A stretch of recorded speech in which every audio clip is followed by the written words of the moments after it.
Okay, so you are profoundly, deeply mentally ill because you have been hypnotized into having a doom trap in your mind. And what this doom trap does is anytime there is any unknown or any ambiguity whatsoever, your mind instantly falls into the doom trap, where the worst possible thing must be the only possible thing. And it turns out that's almost never correct and maybe actually never correct. So, what does it mean if you do it potentially thousands of times a day? Because that's how bad and pernicious and pervasive the doom trap, the hypnotic doom trap in your mind is. Okay, so I have some genital scarring. How bad is it, right? Is my cock just a mutilated disaster? Like I urinate and it just spreads in like 40 different directions and it's just dribbling and it's just like, oh, I can't even copulate, right? Because my dick's all cut up? No, that's not what's going on. Okay, so what is going on? Well, for starters, I got circumcised twice when I was an infant in a row because the doctor circumcised me once and then went, I can go shorter, and circumcised me again. And then a bunch of stupid fucking Jews, I'm Jewish as well, but I'm just not a stupid Jew, I'm a smart Jew. A bunch of stupid fucking Jews think that mutilating male genitals at birth or ever is a good idea, and a bunch of stupid fucking women also agree it's a good idea because they think men don't bathe and that having a foreskin means you want to make dick cheese. No, people who have foreskins actually have higher sensitivity, they have better orgasms, right? They generally enjoy sex more. And guess what? Most of them know how to bathe and do so quite well. Yikes, right? Okay, but that's not even all the scarring I have, because circumcision does leave a scar, but I have other scars. Oh, okay, back to the doom trap. So I have no balls, right?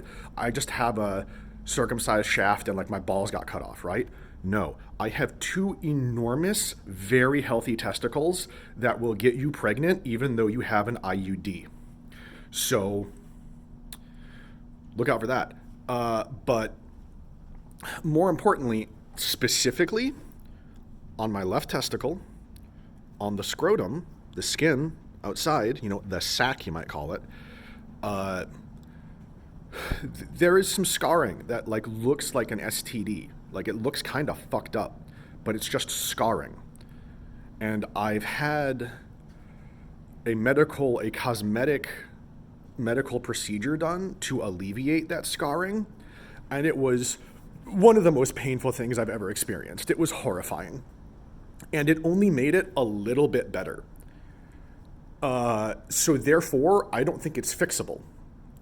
The pain required to make it even slightly better in appearance is horrifying. So I made it a bit better, and guess what? When I was doing that, I did a bunch of other stuff too, because I was ready for something, and that time that happened was 5 years ago, right? More than 5 years ago. So I've been ready and doing the good, correct thing for more than 5 years, but you still think there's some sexual lesson you need to teach me, and that if you tell it to me directly, I'll just break because I'm so fragile. Oh, you think I need to trim my pubes because my beard is long? Okay, let's take a peek at the top of my bush here, right? Okay, do you think I have like a big fucking... Okay, yeah, here, I'm chubby, who cares? Let me hide that because you're so fat phobic. Does it look like I have a big, wild, unkempt bush right now to you? Or does it just look like I haven't trimmed it in like a few months and it doesn't grow so fast that in a few months it becomes an enormous bush, right? Okay, I generally keep it pretty trimmed down there. What does it mean if you're walking around thinking that you need to somehow find a way to tell me to trim my pubes, even though they are most of the time when I have a means to, right? Oh, again, it means you have a doom trap in your mind, and all you wanted to do was to live the worst possible scenario and suffer.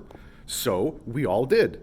We all lived the worst possible scenario and suffered because that's what you wanted, not me. It's your fault. I don't forgive you.